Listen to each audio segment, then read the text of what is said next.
Olá, sejam muito bem-vindos e bem-vindas ao Elencos Atualiza. Hoje a gente vai mergulhar fundo assim nas novidades mais recentes de licitações e contratos públicos. O foco: as novas orientações da AGU e também os julgados bem importantes dos tribunais de contas. A ideia é tirar daqui o que realmente importa para a nossa prática, tá? Vamos lá então, tudo baleado no boletim de informações e nos julgados quentinhos. Começando com a AGU, Advocacia Geral da União. Temos a orientação normativa, a número 96 de 2025. Ela traz uma visão interessante para a cessão de uso de imóveis da União com serviços comuns. Admite o critério de maior preço, olha só, tanto no pregão quanto na concorrência. A lógica principal é remunerar pelo uso do bem. Mas, claro, tem uma abertura, né? Outros critérios podem ser usados se o interesse público justificar bem. Pois é, essa flexibilização é notável, né? A AGU parece estar focando em gerar receita com o patrimônio, o que, assim, faz sentido. Mas essa brecha para outros critérios é fundamental. Se um serviço acessório for mais estratégico ali naquele caso, a administração, bom, ela tem como justificar.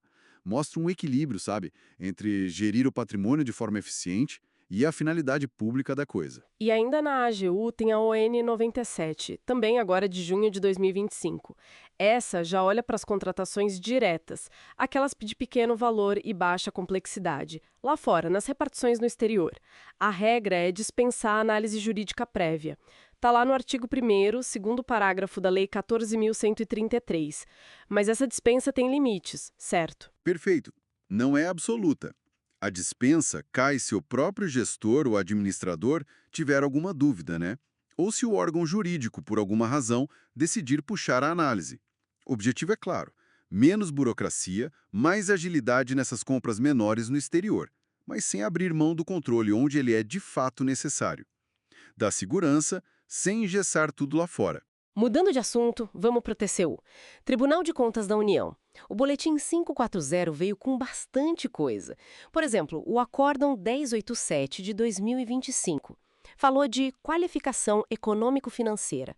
Definiu que o cálculo do capital circulante líquido, o CCL, aquele dos 16,66% da IN da SEGES, deve ser sobre o valor estimado para 12 meses.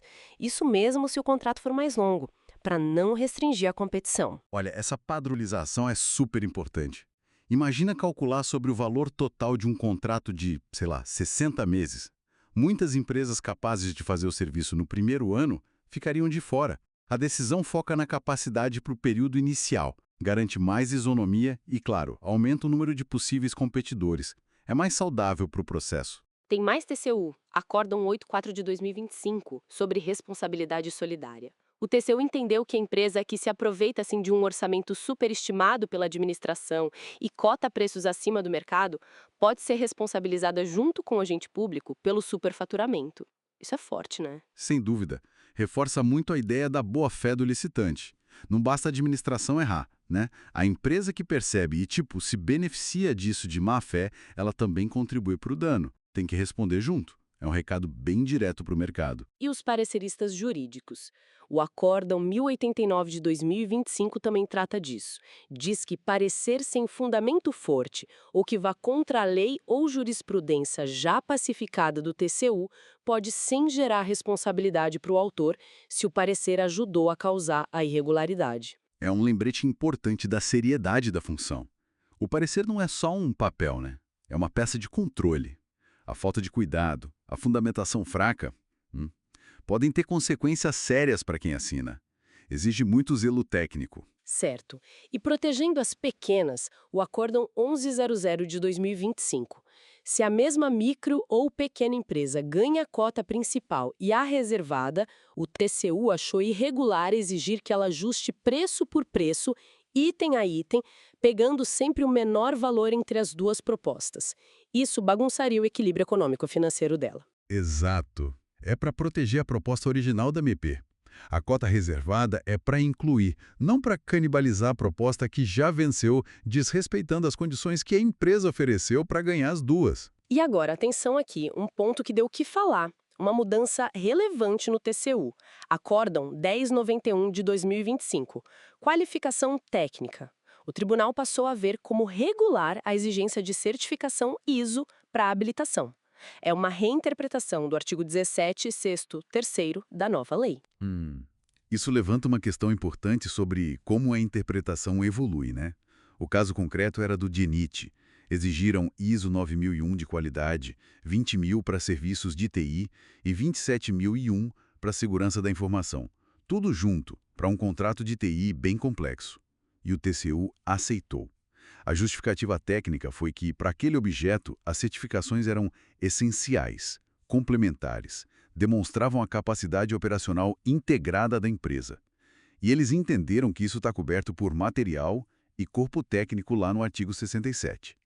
É um sinal, assim, de que, com justificativa técnica forte, exigências antes vistas como restritivas podem passar, especialmente em objetos mais complexos. Interessante essa mudança. Passando rapidinho por outros tribunais, o TCM de São Paulo lembrou que precisa definir o local do evento para ver se a exigência de qualificação técnica é razoável, TC 3.17.2025, e que a habilitação pós-lance só vale para o lote que a empresa venceu, TC 2.26.2025, e também, claro, da necessidade de justificar bem o não parcelamento, ACO UTR 217.2025, e para fechar com chave de ouro, um caso bem forte do TCE de Goiás, Acórdão 3921 de 2024. Analisou a conduta de um gestor que se reuniu com uma empresa antes da licitação para combinar critérios do edital. Incluíram uma exigência de credenciamento por fabricante, da Xerox, que claramente direcionava e restringia. Nossa, uma conduta gravíssima. Isso fere de morte princípios básicos como impessoalidade, moralidade, a própria competição. Esse conluio prévio para direcionar é, assim, inaceitável. E o TCE de Goiás foi firme. Responsabilizou não só o gestor, mas também a empresa que se beneficiou do esquema. Usou a lei estadual para isso. É um alerta, né? Bem contundente sobre a necessidade de lisura e as consequências para todo mundo envolvido em coisa errada. Então, para a gente amarrar tudo, vemos as novas diretrizes da AGU trazendo mais flexibilidade e agilidade em certos casos. Vimos o TCU consolidando pontos sobre CCL, responsabilidade de licitante e parecerista, protegendo o MEEP e o principal, sinalizando essa nova abertura para exigências como ISO, desde que, claro, muito bem justificadas. E os tribunais locais reforçando cuidados básicos e a gravidade de condutas inadequadas entre gestor e mercado. Exatamente. Essa dinâmica toda, especialmente o caso do ISO, mostra essa busca constante por um equilíbrio, né? Como a gente balanceia eficiência, controle, isonomia e as necessidades técnicas de serviços que são cada vez mais complexos. Fica a reflexão, eu acho. Até onde a discricionariedade técnica, quando ela é bem fundamentada, vai continuar redefinindo os limites do que pode ser exigido na habilitação nas futuras contratações públicas, né? Fica aí para a gente pensar.